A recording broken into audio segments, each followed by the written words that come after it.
Today, in the media conference with Lal Goel, which is brought to you by V4 News, Karu News, V4 Stream, Malnadu TV India, News Gaon Se, Samvad Sarokar News, Bharat Post News, Organ Donation India Foundation, and Gyan. Our endeavor is to enlighten you with the current topic, and today's topic is not only current but very, very relevant. And the topic is marriage, mandatory or optional. Marriage, also called matrimony or wedlock, is a culturally and often legally recognized union between people called spouses. It establishes rights and obligations between them, as well as between them and their children, and between them and their in-laws.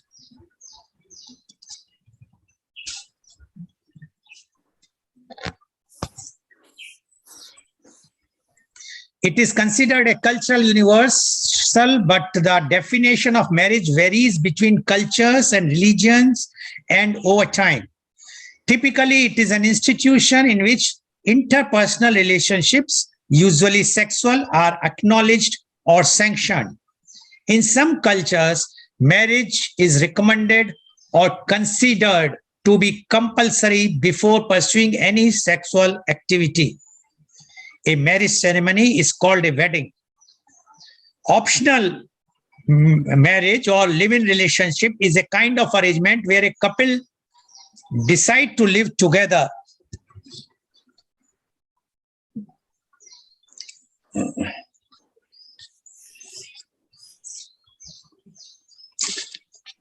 Sorry, I think someone is joining. I will just see if they have joined. No, they are still trying. Yeah, sorry, actually they have joined late, so we have to interrupt the program. It still maintains the single status of the couple, that is the where the marriage is optional or the live-in relationship. The arrangement is quite similar to a marriage, except the type of recognition. In many societies, a live-in relationship is not socially accepted, as the privilege is only associated with the marriage. Most of the couples prefer this arrangement, as this is a way to test the compatibility. Both have their own set of advantages and disadvantages. Thus, it is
What's happening?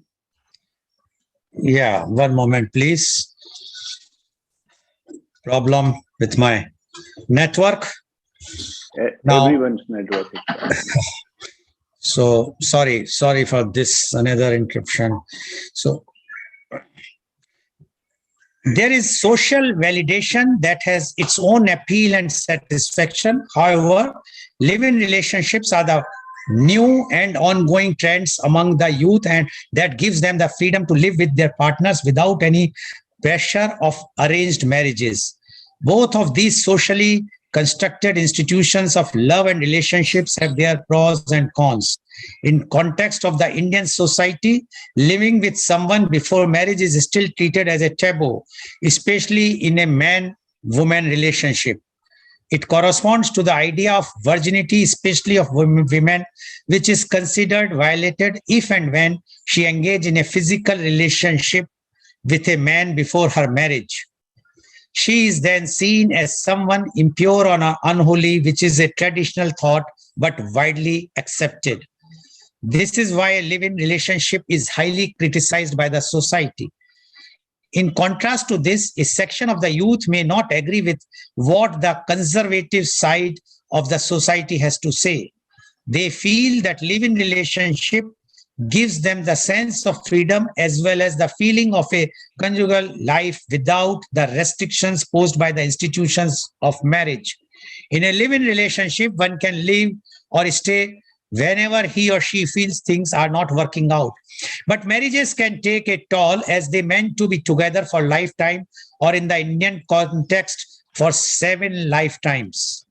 Also, the legality involving a marriage makes it a difficult and time-consuming process to dissolve it or seek a divorce.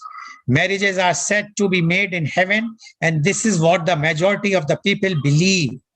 Subconsciously, this idea is fixed in the minds of people, and knowingly or unknowingly, the couples in the marital relationship work hard to make their relationship last for a long time and sometimes until death does them apart.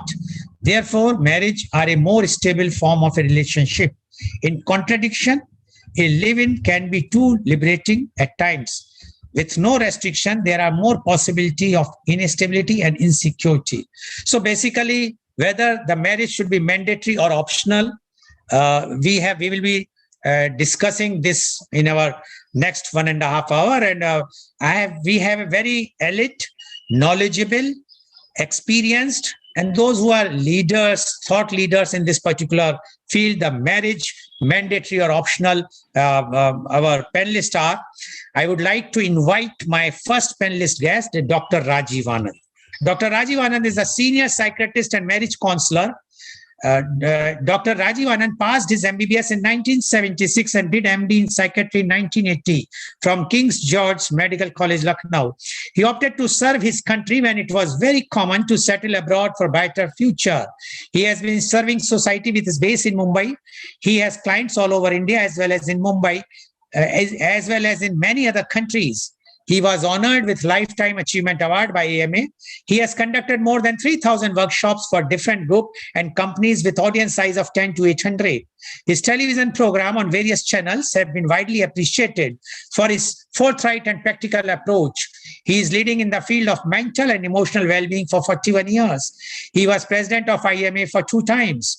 He was interviewed in several talk shows domestically and internationally. Welcome, Dr. Rajiv Anand, on our show. Dr. Rajiv Anand, today's topic is marriage, mandatory or optional. And you being a senior psychiatrist and marriage counselor, I'm sure you are the authority to speak about this. So we would like to know your... Sheena?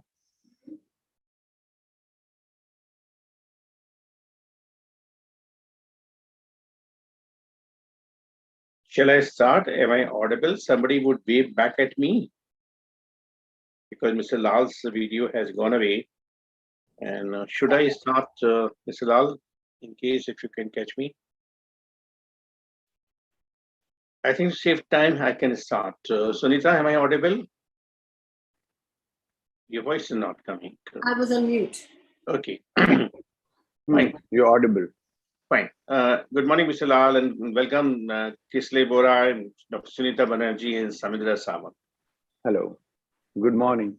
I hope I'm audible. And it's very interesting and very amusing that today, 20th of Jan 2022, we are talking about marriage, mandatory or optional. I'm sure 10 years from now, possibly we may have a webinar on the topic living, mandatory or optional. Because somewhere a new trend has begun, many youngsters have begun wondering why to live. What's the point in living?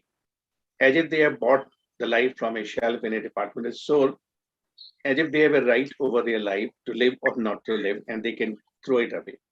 So many youngsters, totally unbelievable to many of us who are in our late age, it sounds incredible that young people are thinking this is about death and about suicide at the age of teens.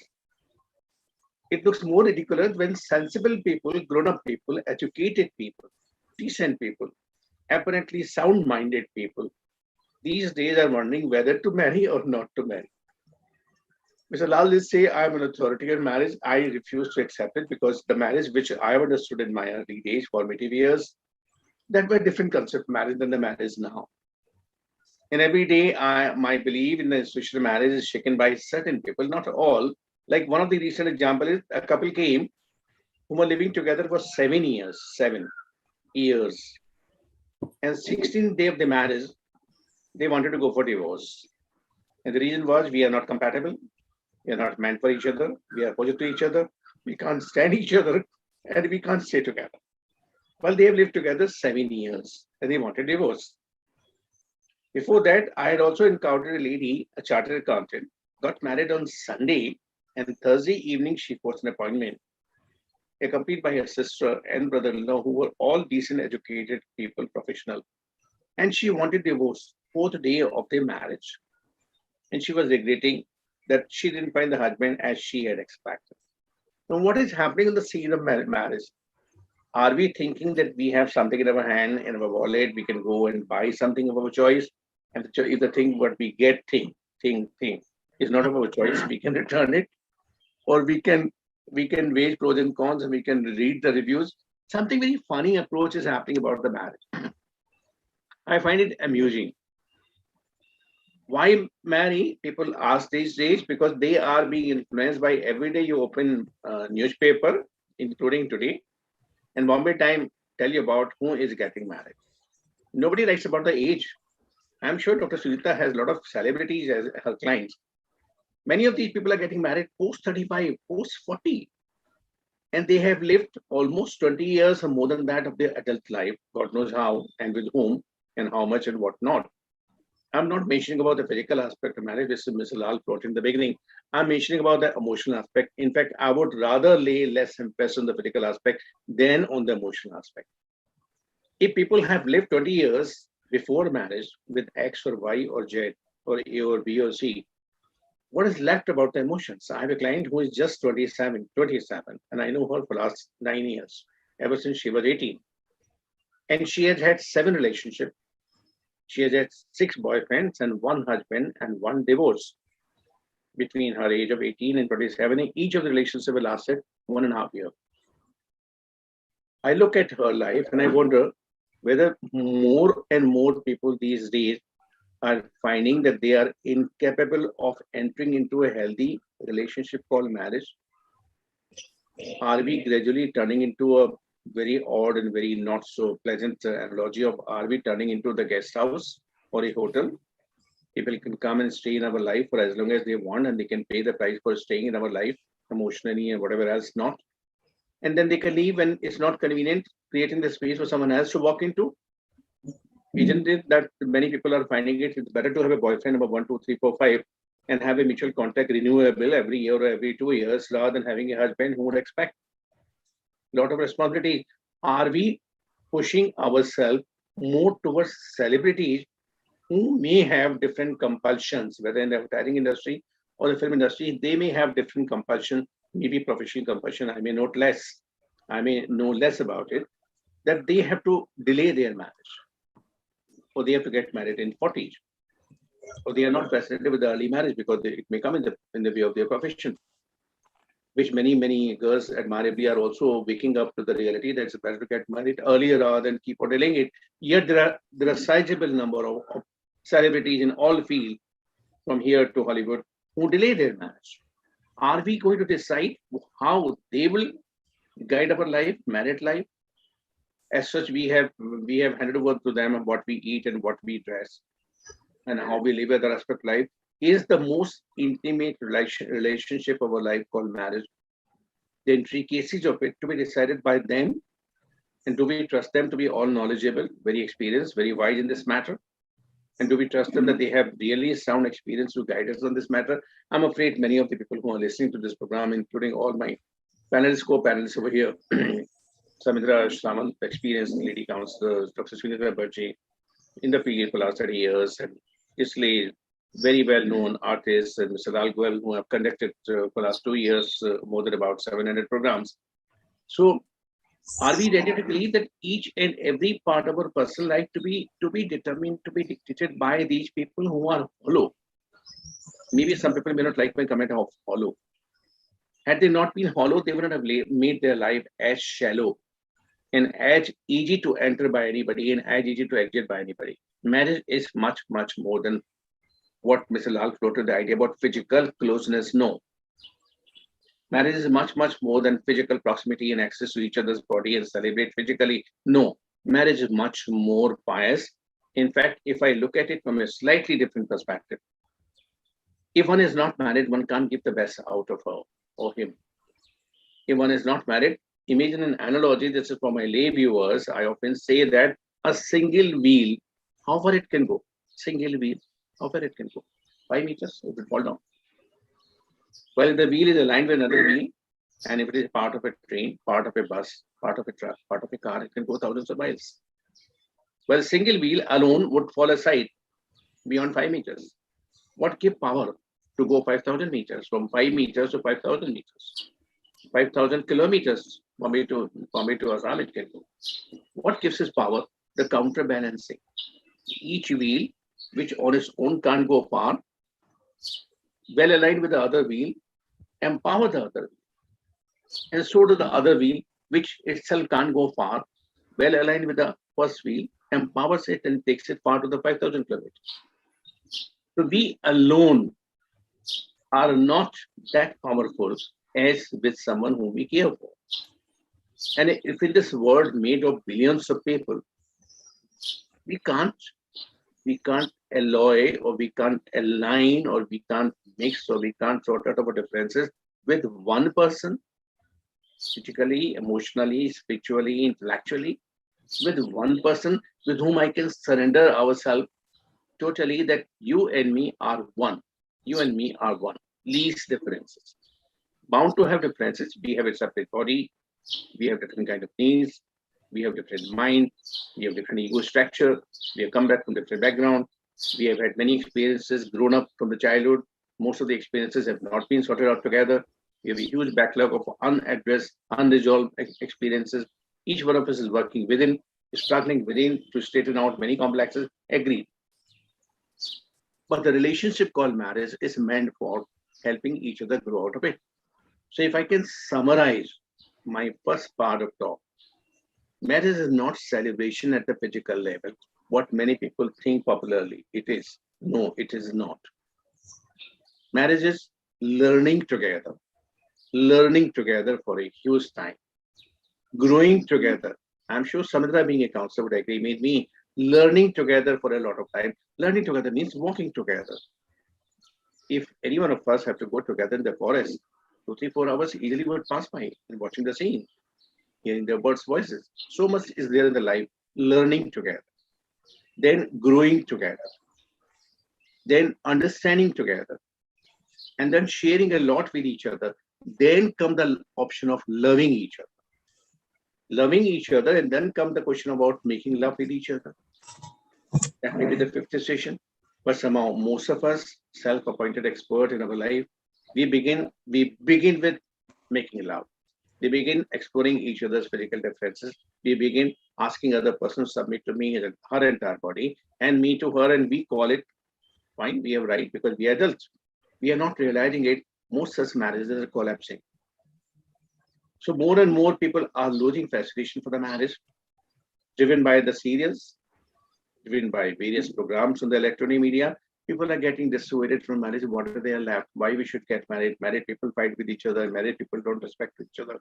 Married people don't have much depth in the relationship. Why should we get married? Why we should not enjoy our freedom? A very bad trend is beginning. Many earning women having good salary are getting unduly and mistakenly empowered that having a good salary, having a pay packet would suffice for them to live on their own. And they can prevent getting into marriage and they can get on. I have a client based in Delhi. Out of 10 of our friends, 8 are divorcee. So this client of mine, who is a doctor by herself, is contemplating divorce because 8 of her friends are divorcee and she thinks no great deal. Why to marry? I have another client whose mother keep on pestering her every day. Why you are married? Leave your marriage. Mother is staying in a different state, has had a bad marriage, has had an unfulfilled life. She keep on badgering her every day. Why you are stuck in a bad marriage? Leave the marriage, come out of it. You'll be happier, happier, happier. I don't know why people are making other people influence their life experiences based on one's past not so good experience. What right do I have to influence your mind? You take this and you don't take this. But then people are doing it, others are doing it, friends are doing it, and people are allowing it to be done by others without looking into what is their specific case, what are their choices, what are their options. So I would speak in my second round, but in this round, let me say it aloud. The marriage is mandatory for every young person, for every person, boy or a girl, mandatory. If people ask why, then I would say, then you will have to remain at a very lower level of quality of life. If you want to raise yourself higher in your consciousness, if you want to rise yourself higher in your human evolution, if you want to give your best to the society, you want to give to the best of the world, which has given you best wherever we are, wherever each one of us is. We haven't got it as a birthright from somewhere. We haven't bought it. We got it. We haven't bought it. We got it. Courtesy our parents, courtesy the society, courtesy the institution, which gave us training. We owe it back to the society, to the country. And we, as an individual, can give less than as a family, than as a married couple. So marriage is mandatory. There is no second thought about it. There's nothing like optional. If marriage would become optional, then being a good person would become optional. Then breathing would become optional. Living life would become optional. How far we shall go? As we have already made our life, food is optional now. We won't take this. We won't take vegan diet. We won't take milk. We won't take this. Many people have their own different kind of ideas, and good luck to them. Our fathers and great grandfathers, all of them, they have lived wonderful life by and large, except when the new modern generation diseases came out, and then we begin worrying about this and that, what to eat, what not to eat. Well, they have been eating almost everything, ghee and milk, and they were happier. Now we, the super intelligent people, have applied this extra intelligence in our day-to-day life and making a mess for us as well as for others.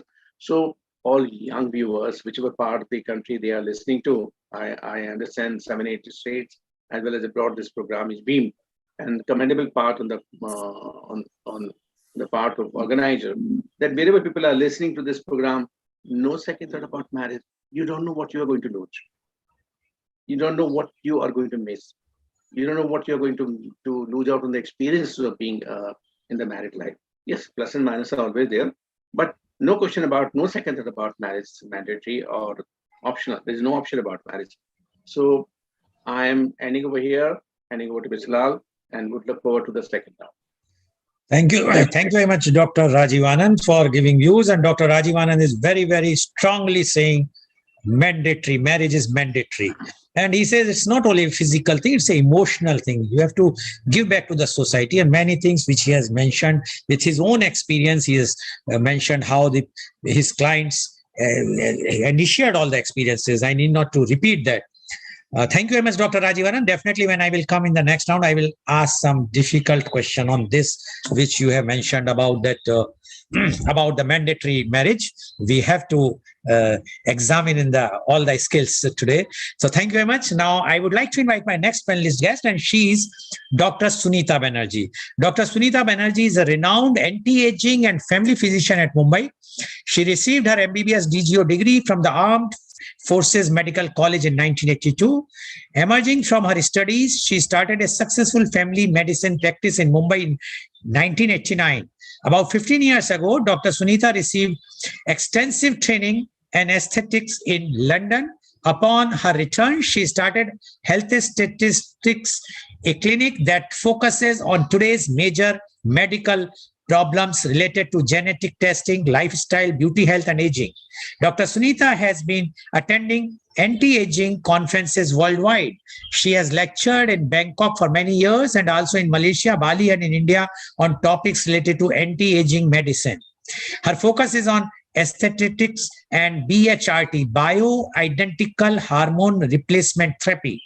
Her other main focus is on weight loss and obesity. Welcome, Dr. Sunita Banerjee on our show. Dr. Sunita Banerjee, you have heard what Dr. Rajiv Anand said, and Dr. Rajiv Anand is advocating very, very strongly about the mandatory marriage.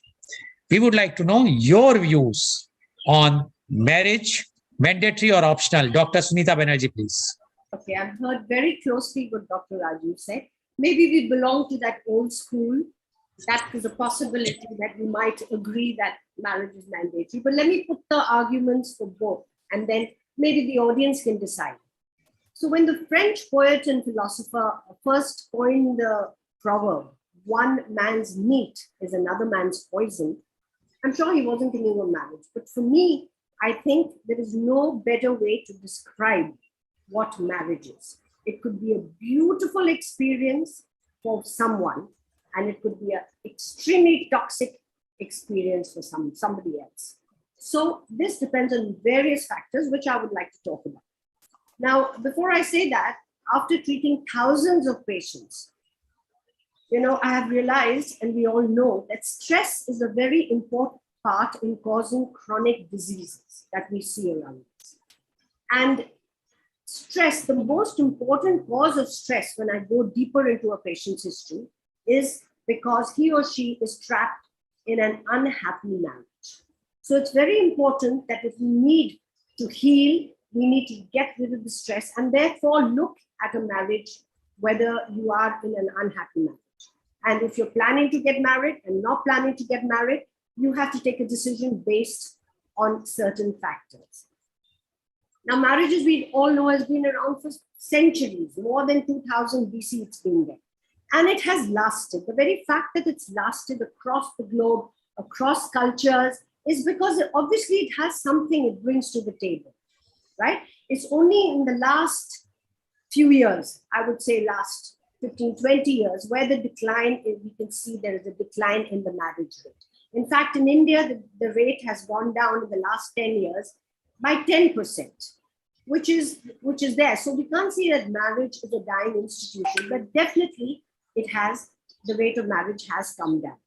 And this is because of the way we've started thinking, which the millennials have started thinking, the next Gen Z has started thinking. But before I talk about that, let me define what I think marriage is. If I were to use one word for it, I would say compromise. Can we compromise? We have to realize our own nature before we decide whether marriage is for us or not for us. Our personality, our needs, our beliefs, that is what should make the decision for us. Are we the kind who are kind, sharing, want a partner in our life, want to walk the distance with the partner, want to share every aspect of our life with the partner?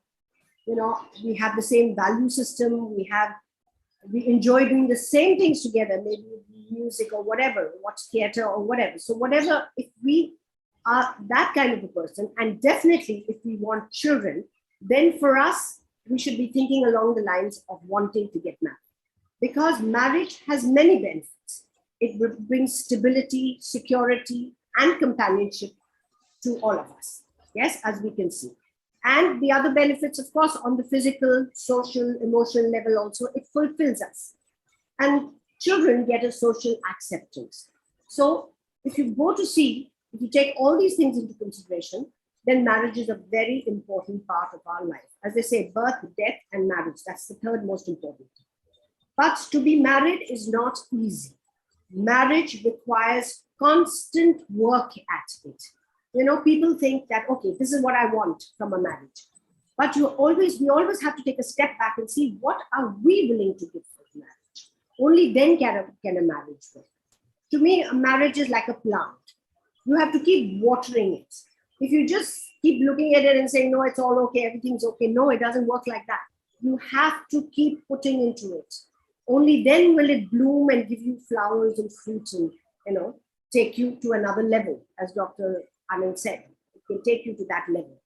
But if you just leave it alone and leave it, it'll just wither away like a plant. You have to infuse it. You have to infuse it with a lot of energy and a lot of work. So marriage is not for the faint-hearted. Definitely not, especially today. Okay, in the olden days, it was different. The roles were defined. Man had to do the earning. The woman had to look after the house. And so everything was very clear-cut. But today, women are empowered. And I say women empowerment is the single most factor which is causing people to consider whether to get married or not, and which is responsible for the decline in the marriage rate. Yeah. So the purpose of marriage we shouldn't ever forget, and that is to bring out the best in the other. It has to be so selfless. We have to allow the other person to fly too. We have to give them the wings by giving them the roots. Then only a marriage can work. Now, if I look on the flip side, there are a lot of people who do not want to get married. Okay, some believe that marriage is not for them. And they just feel that it is for the community, but not for the individual. And there's nothing wrong with that, because see, the most important thing is to realize what you believe in. There's no point in doing something that you don't believe in. Just because society puts pressure on you and says you have to get married, this is the age you need to get married. Now, this puts so much pressure that you can't think straight and you go into a marriage. And that's when it calls for disaster. I mean, if you've taken a step backwards and realized, who are you? What are you? Is that what you want? Are you capable of being faithful to one person throughout? Is that what the person you are? Can you be loyal? Can you share? Do you want children? I mean, can you adjust? So if you are all that, then, if you're not all that, then I don't think you should even think of going there, because then you create a big disaster. And to be in an unhappy marriage, I don't think there's anything worse than to be in an unhappy marriage. Okay, so I just feel that strongly about that you take your time. These days, you can get married late. There's so many ways of having children. You can freeze your eggs. There's so many different, ways. There's no compulsion that this is the age that you get married. Thank God, age limit has gone up to 21 now. So, that's going to give more time for people to think and get into it. It's you have to be really sensible and get into it. And there are so many people today who are maybe gays and lesbians, etc., who do not want to get married, yet because of social pressure, they are forced to get married, and they cause disasters, not only for themselves, for the people they get married to, for their entire families. So I say that people who go into marriage with reasons just to escape from their home, or because this is the age and they should get married, I think they should take a step back and take a call, because to get married and be unhappily married is worse than not being married at all. And then to bring children into the world and create more problems for them is worse. So one has to realize one's nature and what one can bring to the table. It's not only what the other person can bring to the table, but what can you bring to the table? And the social pressure is something that one should completely not allow themselves to be influenced by. Because marriage is, I feel that people, have just taken marriage for granted. No, I think they need to think very hard whether they are the kinds to get married and whether they will be able to take it forward. Because then to go in for a divorce and all causes much more of mental trauma than anything else, not only for themselves, for the children. So what is the future generation we're going to bring? So if you are not the kind and you don't believe in it and you believe in only yourself, that's fine. That's perfectly okay. Realize it and don't go into a marriage and make a disaster. You need to think well before you go into it. Okay, so I think, this is what I feel is happening. And I think one should know themselves very well before you make this very important decision in your life. It's okay. You don't want to marry, it's okay. Know your reasons. But don't go into it because somebody pushes you, because society pushes you, because you're a certain age, because now you should get married, you lose out on time, because you need to have children. That causes more disaster. That is what I just feel. And so I feel that marriage is something which is very personal, though I'm in favor of it. I have been married once and been unhappy, and then I've married again, and I'm very happy. So it just depends on how you start looking at, what is your expectation. But you need to know that you need to put in equally, if not more, if you want anything to last. And if you do it, well, you can have a beautiful life together. You can walk into the sunset together. And I think marriage can be quite a wonderful experience. Okay, thank you very much, Dr. Banerjee. Marriage is a wonderful experience. Although she said that she is in favor of marriage, but she has put a caveat and she says that what Dr. Rajiv Anand has mentioned, and she says we all are of that old time philosophy thing that we feel that the marriage is mandatory, but if you are marrying and if you are not happy to marry because you are marrying because of somebody is pushing you and tomorrow it will be a disaster, then don't go for marriage, because that is more harmful to marry if it is not a successful marriage, and especially when you are bringing the children on this earth. So she is of that view, because now time has changed. You can take your own time. Don't consider your age, because the age nowadays people are marrying quite late also. Think twice.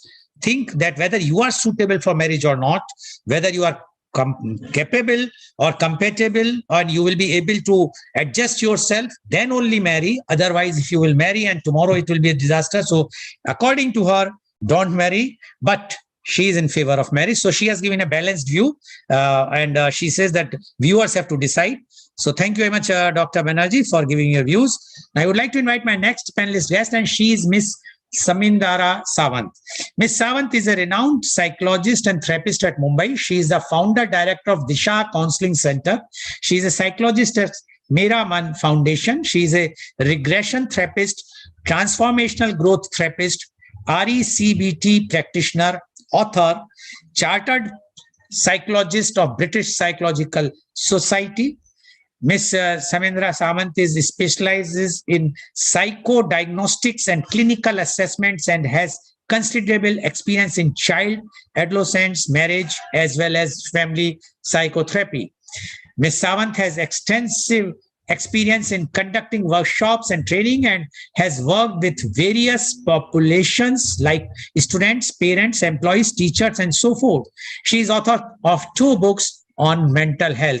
Welcome, Ms. Samindra Sawant on our show. Ms. Sawant, you have heard Dr. Rajiv Anand as well as Dr. Sunita Banerjee.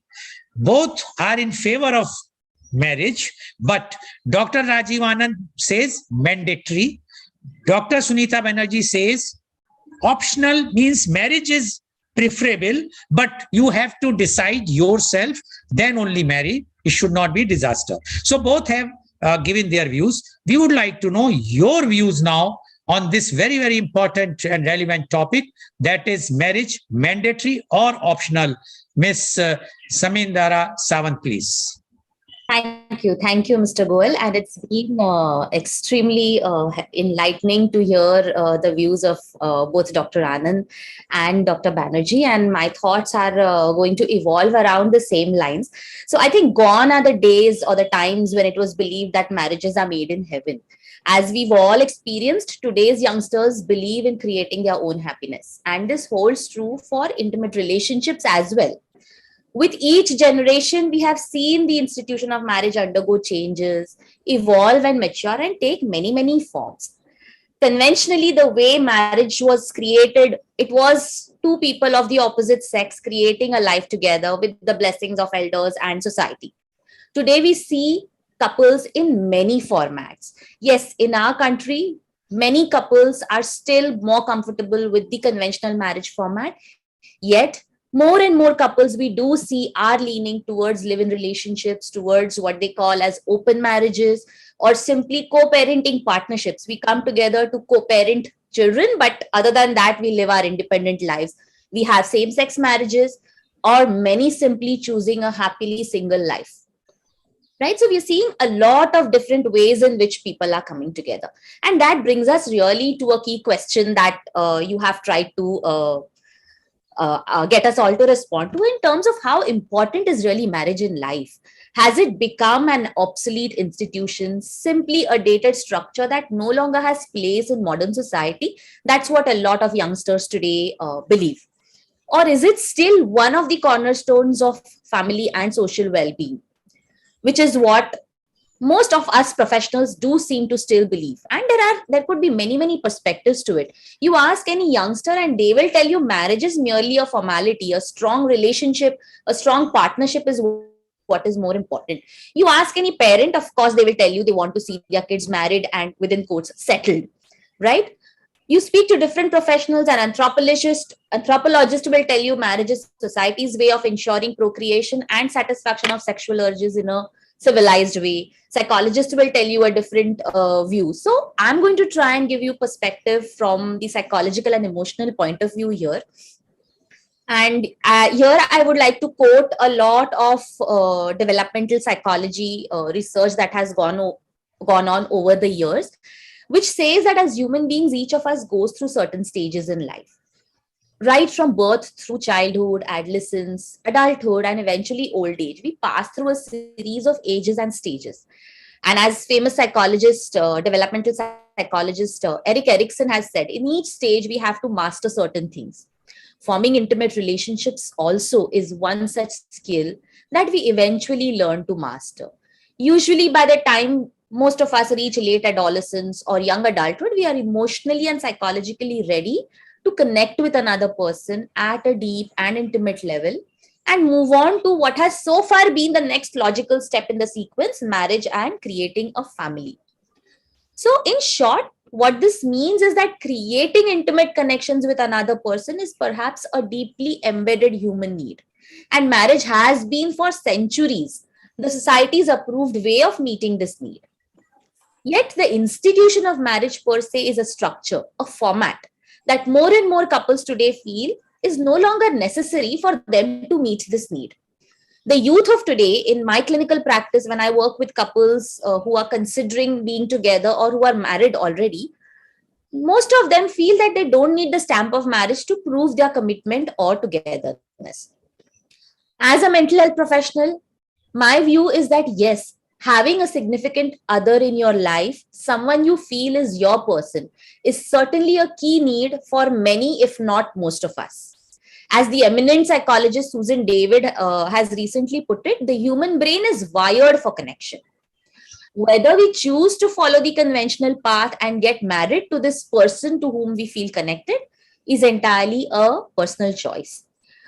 What I have seen is that even today, most Indian couples do look for and seek the permanence and stability that marriage brings into romantic relationships. Most of them look forward to culminating the relationship in marriage. What has changed, however, are the expectations. As Dr. Sunita has rightly said, the willingness to show patience and tolerance towards each other's failings and shortcomings, and most importantly, how partners deal with disappointments, betrayals, letdowns that are inevitable when two imperfect human beings come together.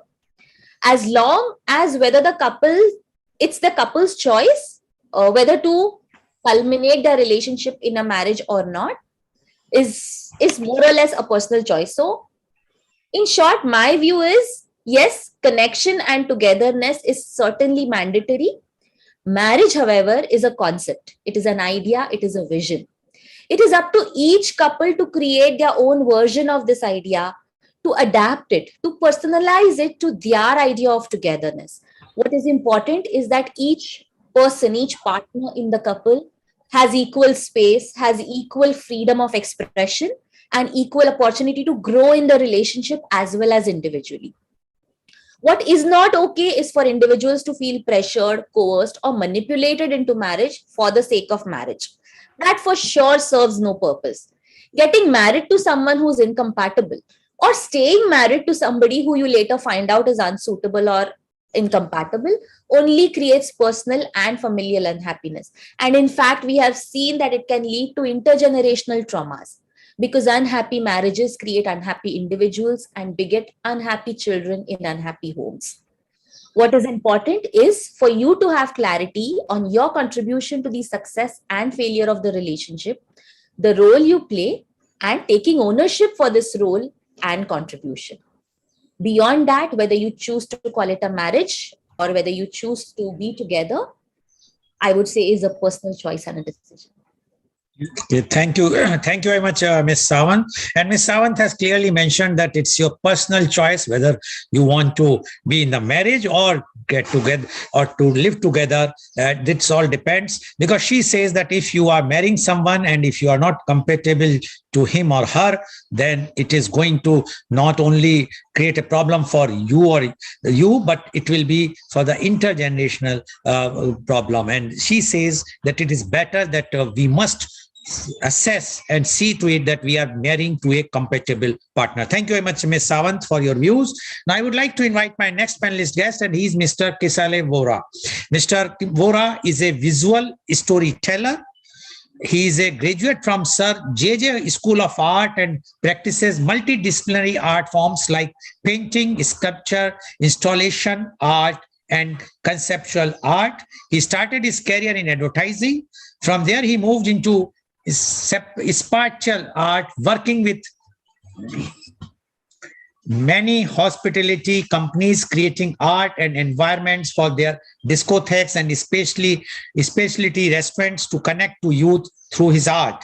From there, he moved into a successful career in visual merchandise, wherein he could utilize his knowledge of advertising and spatial art. At present, he is a full-time fine artist. His works are introspective as well as reflective. He aims to start a dialogue with society, thus giving back to society via the medium of art. He is also an artist, mentoring a limited number of 4 to 6 students at a time. He has participated in the Kala Ghoda Art Festival, showed at various galleries in group shows, worked with corporates to create commissioned art for their spaces, and had also pioneered the street art movement in Mumbai way back in the 90s. He is also at the helm of the HEAL project, which he initiated in 2017.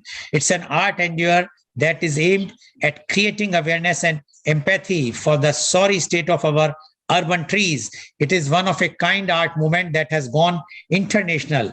Installations for the project have been done in many cities of India and also in the Gulf and other neighboring countries, with outreach program involving art students and school children. He lives and breathes art. Welcome, Mr. Vora, on our show. Mr. Vora, first of all, I would like to, I want you to turn your mobile in a horizontal position. Okay. Because yes, so people would like, it's a live telecast, so the people would not like to see that darkness on your both side.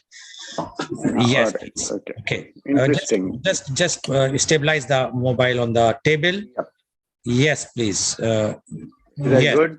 Yes, now it's fine. Just leave that. Fine.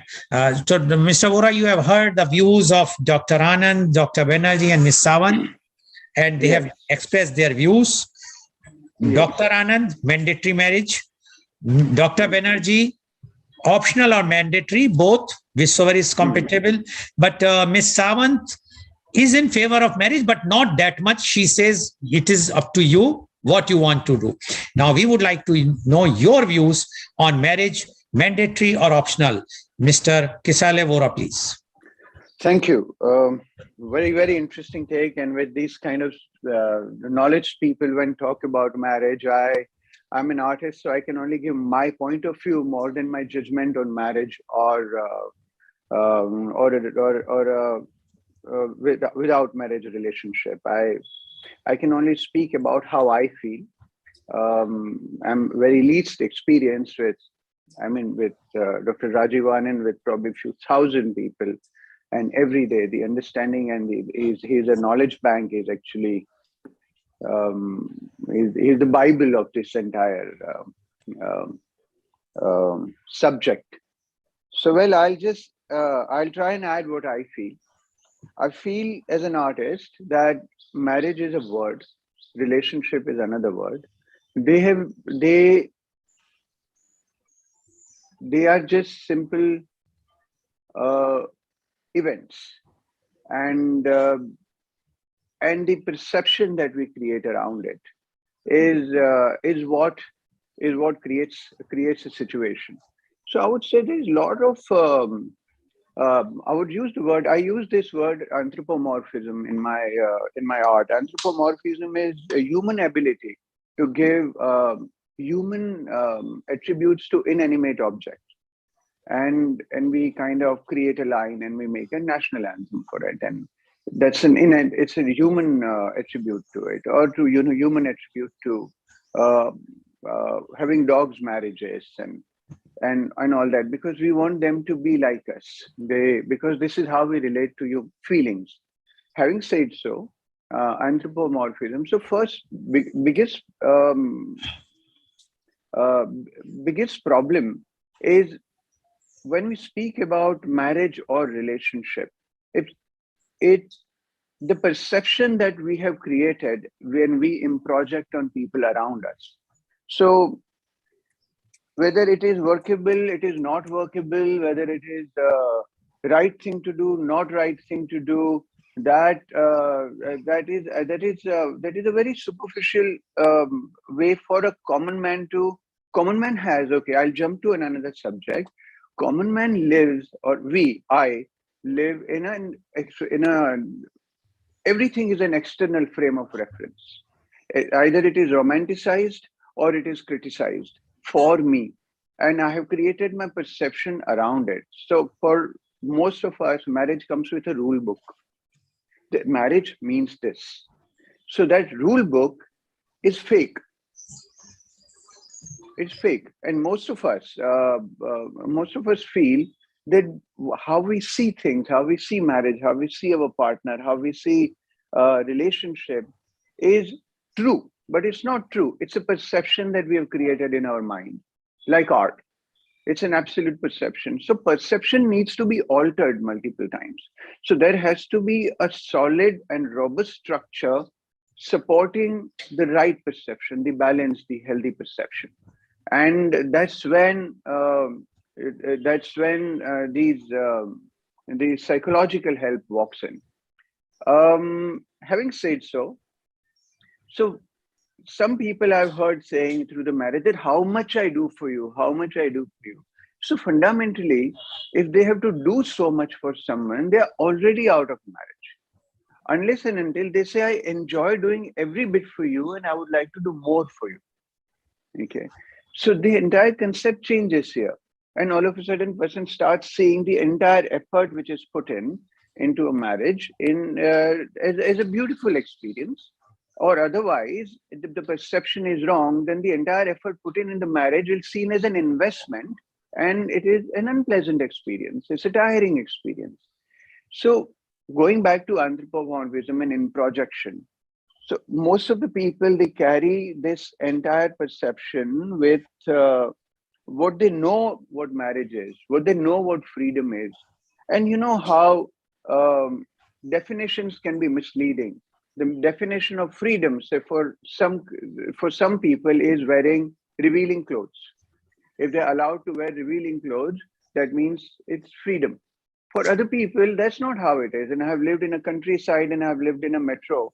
And all the marriages that we are talking about right now has another very strong aspect that in metro, people can adjust or not adjust, etc., etc. But in countryside, it is not that. It's about survival. It's about food. It's about living by yourself, seen in a wrong way.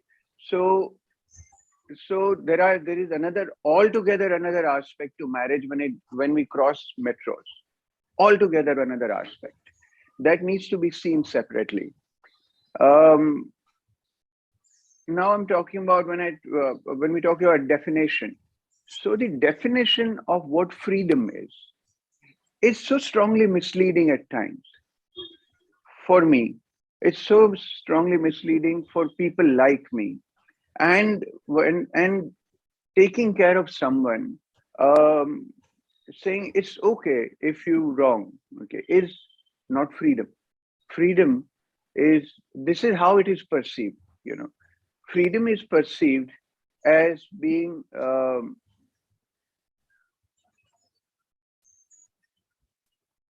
well, as I said, how freedom is perceived before, and it's generally perceived as something where we don't have to be responsible for. And how Osho says that responsibility is an ability to respond. It does not mean that you're not free. It does not mean that you don't have choice to be, you don't have freedom to choose.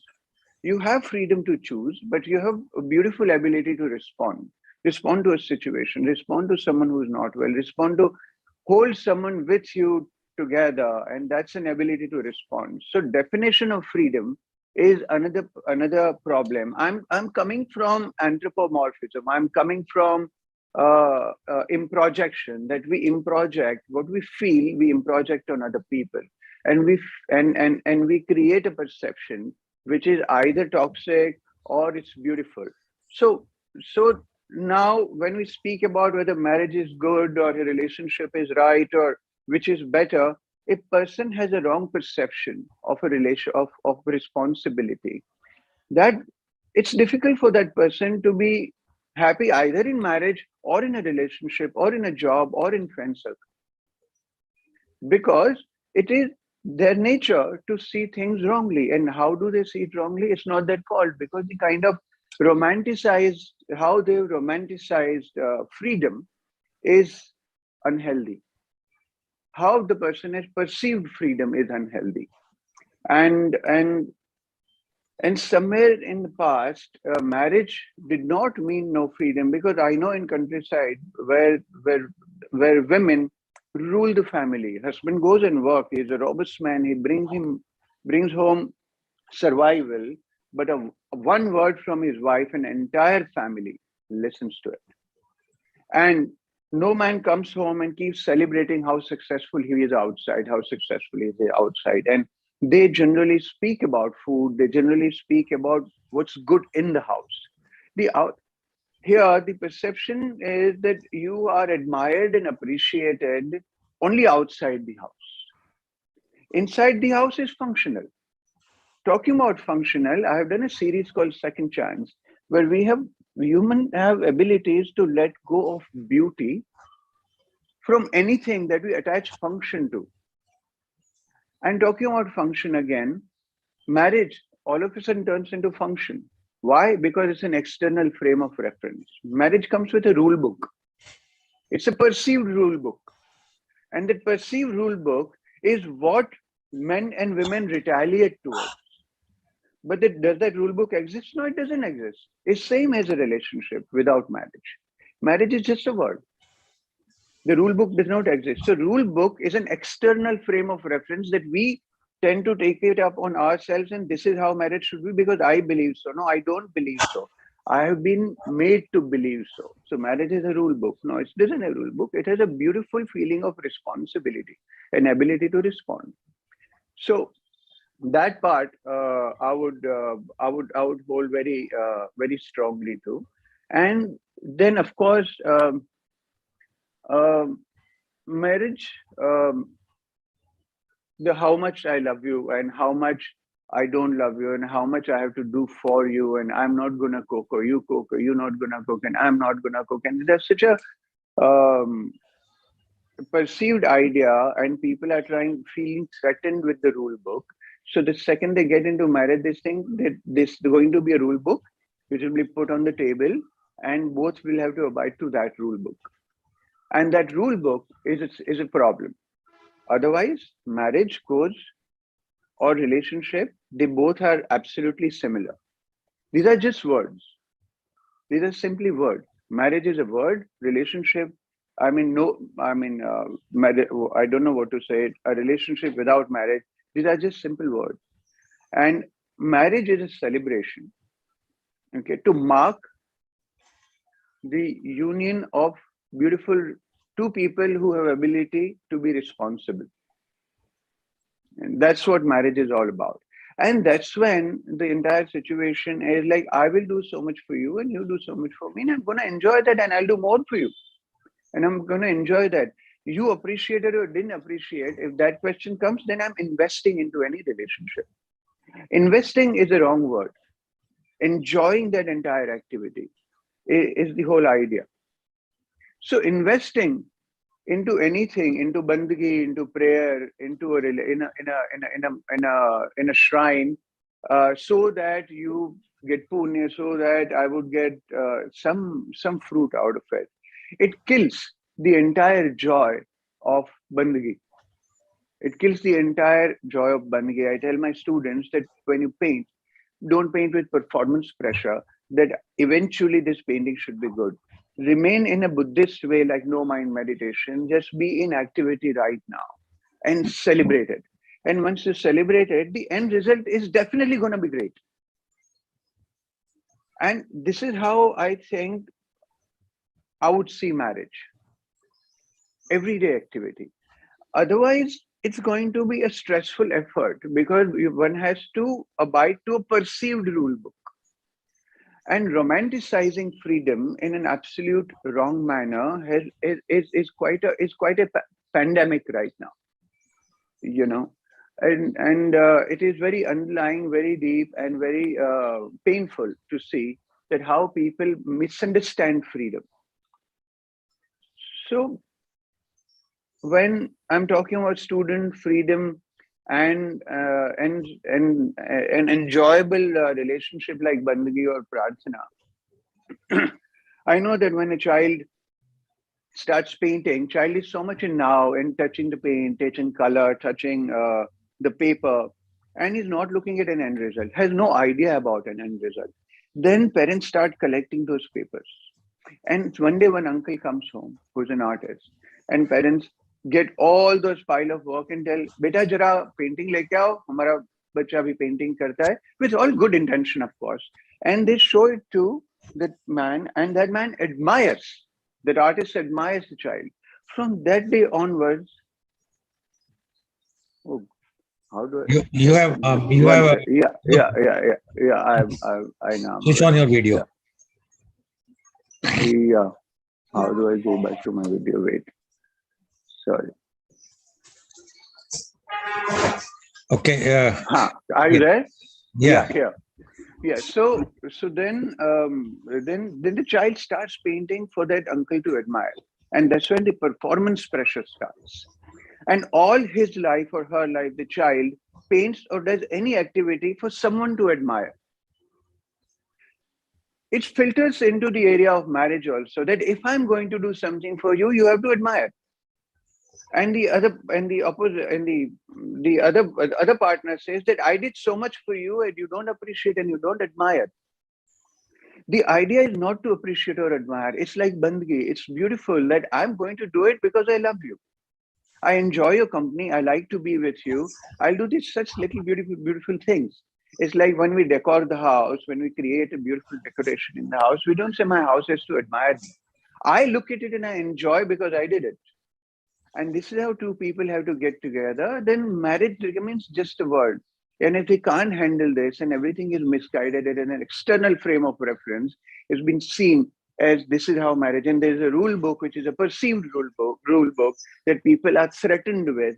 Okay, and they don't understand responsibility means ability to respond to a situation beautifully, then everything is going to be warped perception. So this is exactly how I feel about marriage. That's it. Okay, thank you very much, Mr. Vora, for giving your views. And Mr. Vora says that marriage is a very beautiful thing, but there is a difference between countryside and the metro.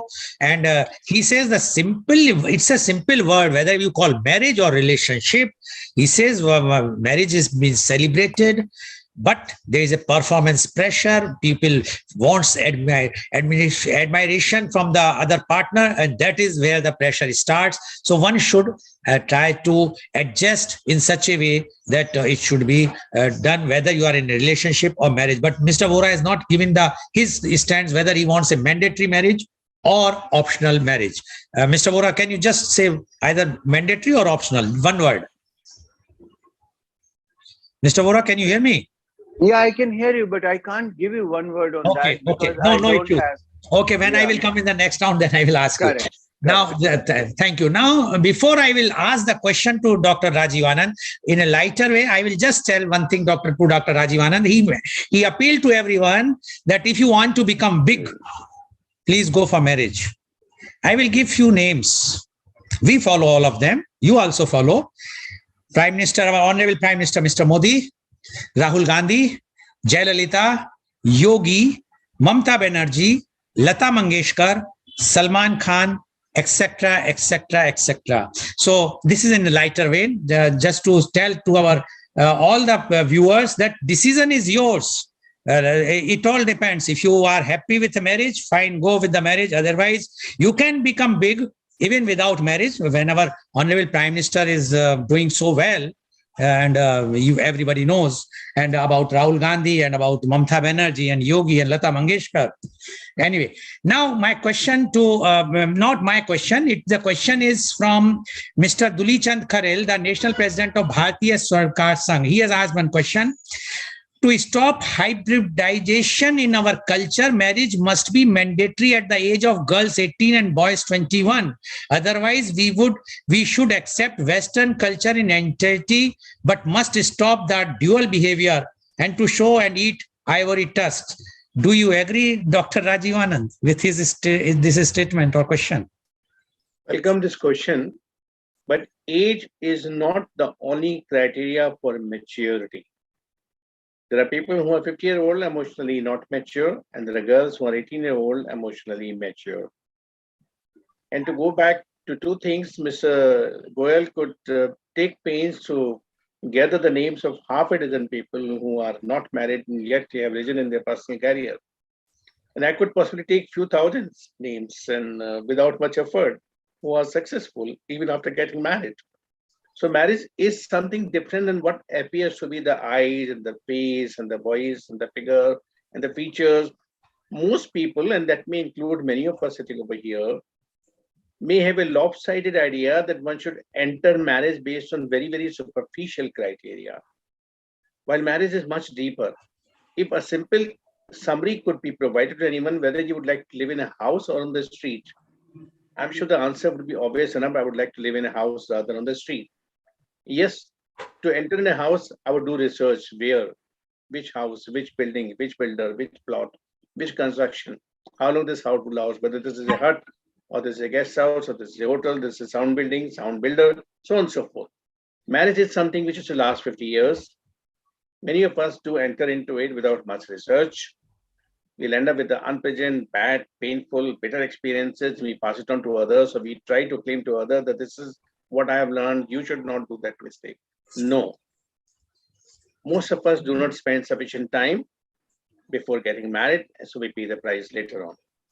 So let us not be dismissive about the institution of marriage or the relations of the marriage. Let's look into how do we approach individually, what do we put in, and what do we get out of it. The marriage is a must to bring the best out of us and to bring the best out of someone whom we love. Back to you, Mr. Lal. Okay, thank you, Dr. Anand. I'm sure Mr. Dulichand got this reply. Now, one question has come from Advocate Avishi Dhaka. She is an advocate in Supreme Court, New Delhi.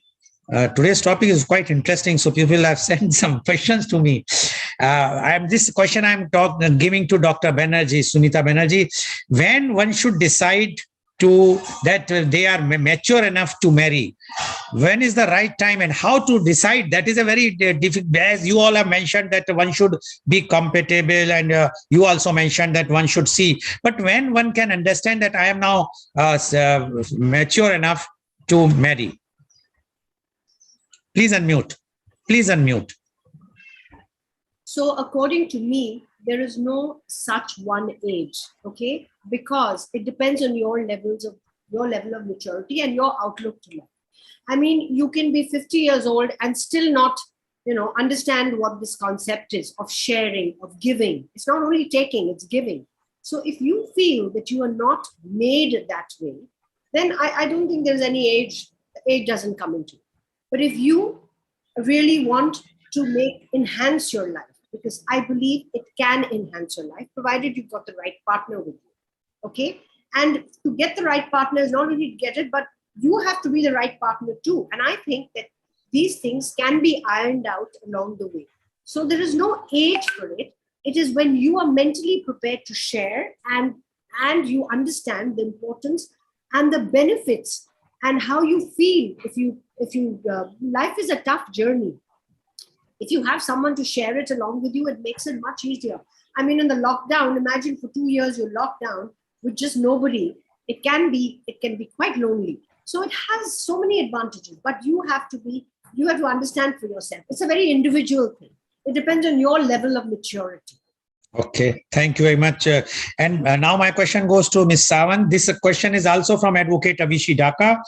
And the question is, what qualities do we inculcate inside us to get in marriage institution? Good question. I would say the age-old virtues that all cultures and all civilizations really try to instill in their kids, beginning with, I think, humility, patience, and tolerance. Like I said, expectations are changing. And as I think Dr. Sunita did mention about women's emancipation also contributing to the lowered marriage rates, as women have gotten educated, as they've had more freedom, as they've had more opportunities, parallelly what has happened is their self-belief has increased, but also at the same time their expectations of what a relationship is. They today expect themselves to be an equal in every way in the marital relationship. So parallelly, if your spouse, your partner is also at the same level, is also at the same wavelength, only then can both the wheels go together. So ensuring that you have the right patience, the right tolerance level, because whoever your partner is going to reflect some shortcomings, reflect some areas where he's not or she's not her best.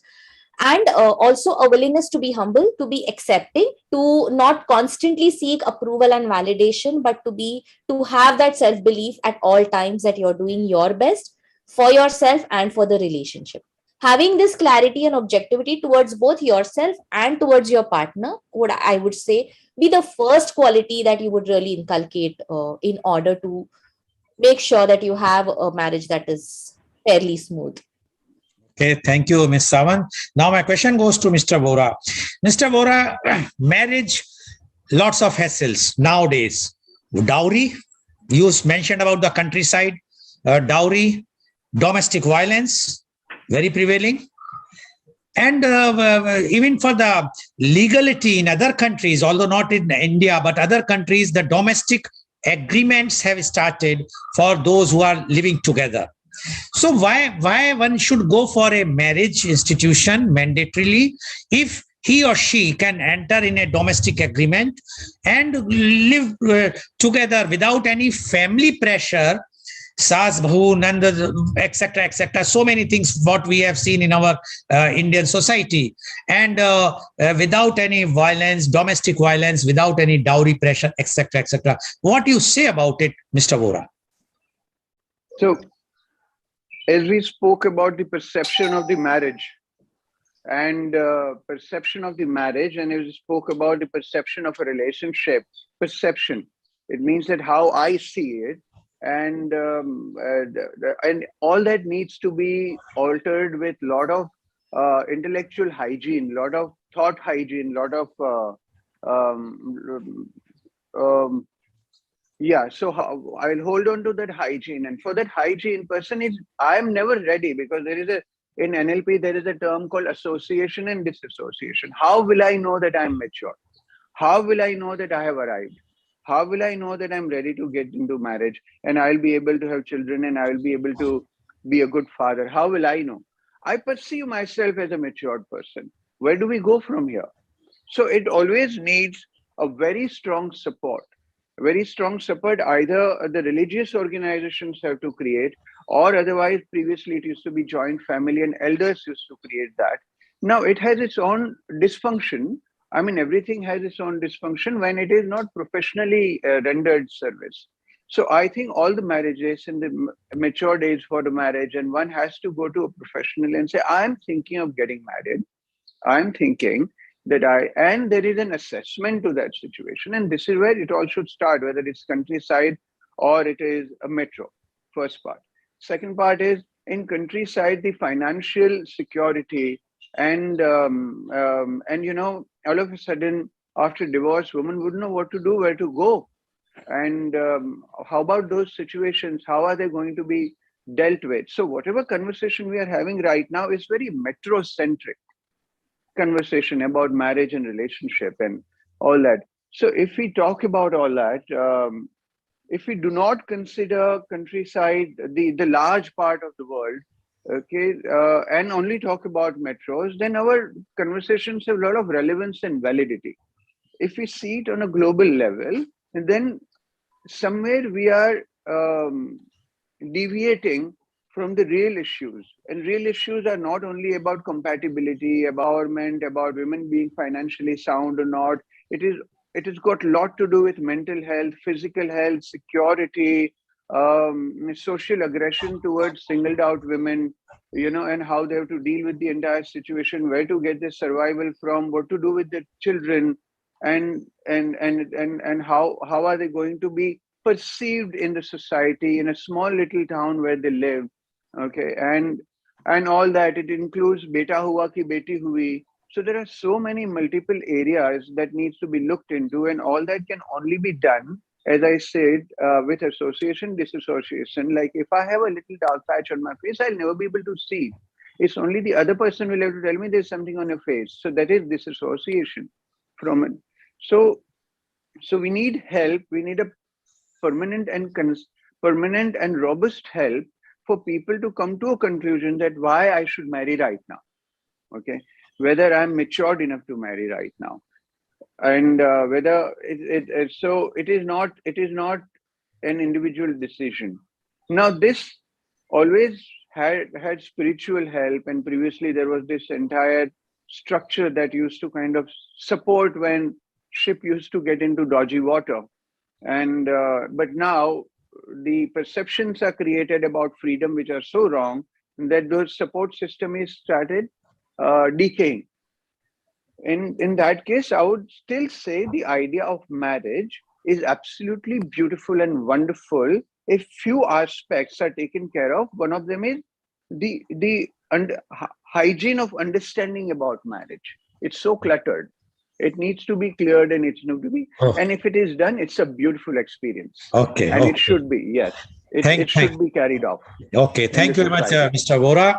Now, in the last round, I would like all of you to give your views and your message to the youth, because our program is watched mainly by the youth, and definitely this topic is concerned with the youth. We have played our inning, me and Dr. Rajiv Anand at least. So, starting from Dr. Rajiv Anand, your message to youth about our today's topic, marriage mandatory or optional? So one thing very simple, that marriage is not what appears from distance superficially, just to draw something out of each other, just to have fun, or just to have a superficial pleasure out of differences, the physical level or physical attributes of man and woman. No. That's a very, very, very glossy picture, very misleading, misdirecting picture. So request to all the youngsters, do not enter with that notion that this is going to be eternal pleasure-giving relationship for each other, from each other. No, it's far, far more. So girdle yourself, gather yourself sufficient knowledge, sufficient information. Take time to understand each other. Take time to know the reality of a very beautiful and very vital relationship called marriage. Spend as much as time before getting into. You would make a great marriage. I'm sure that every one of us, like I spent 9 years before getting married, and Usually I don't talk anything about personal life, but I spent 9 years. I knew my wife for 9 years. We might have had our own share of differences, but we also had a great bonding, and to patch up those efforts much faster than if I wouldn't have had.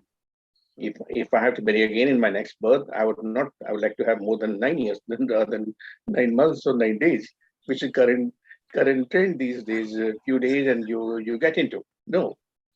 So back to you, Mr. Lal. Okay, thank you very much, Dr. Anand.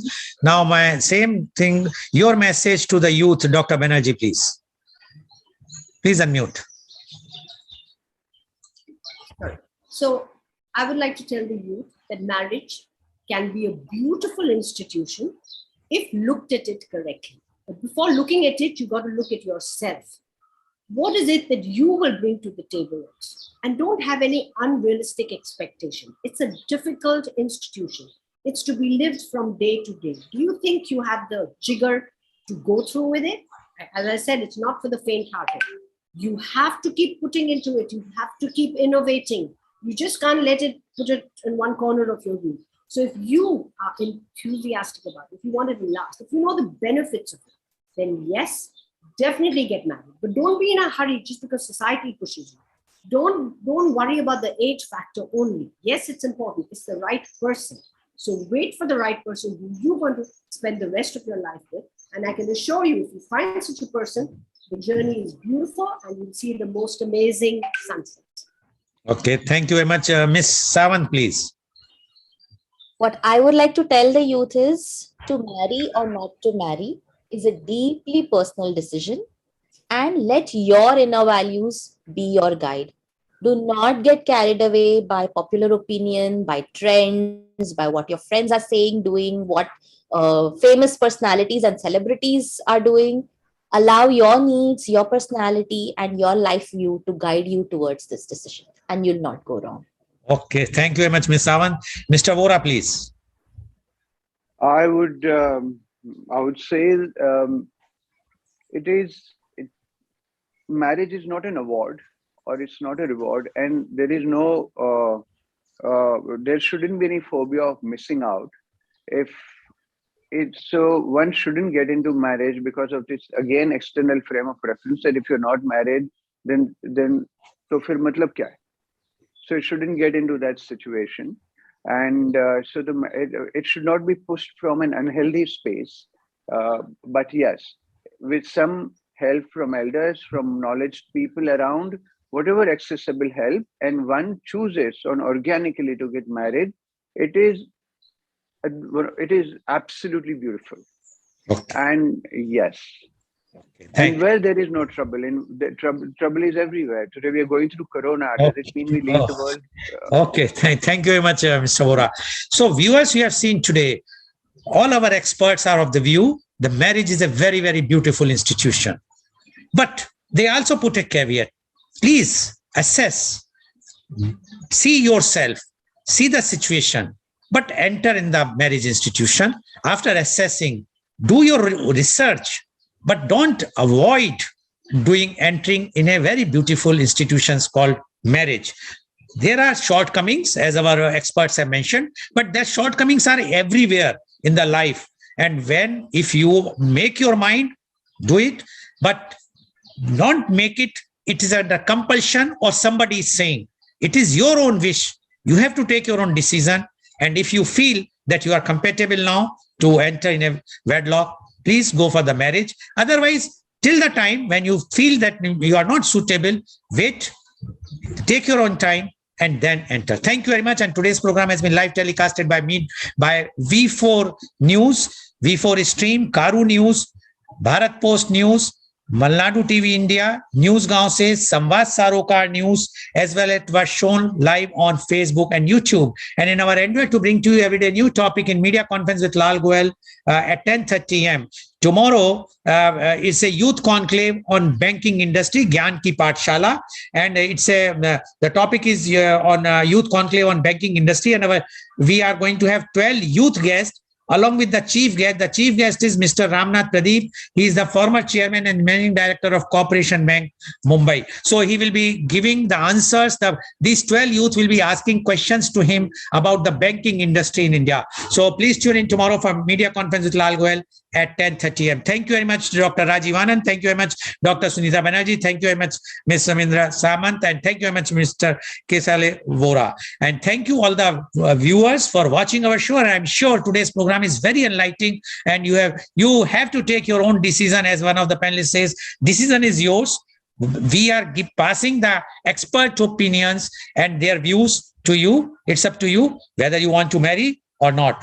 कहते हैं हिंदी में, जिसने शादी की, जिसने, I am sorry, I think doctor Rajiv Anand can say, ये वो लड्डू है जिसने खाया वो पछताया और जिसने नहीं खाया वो पछताया. So basically it all depends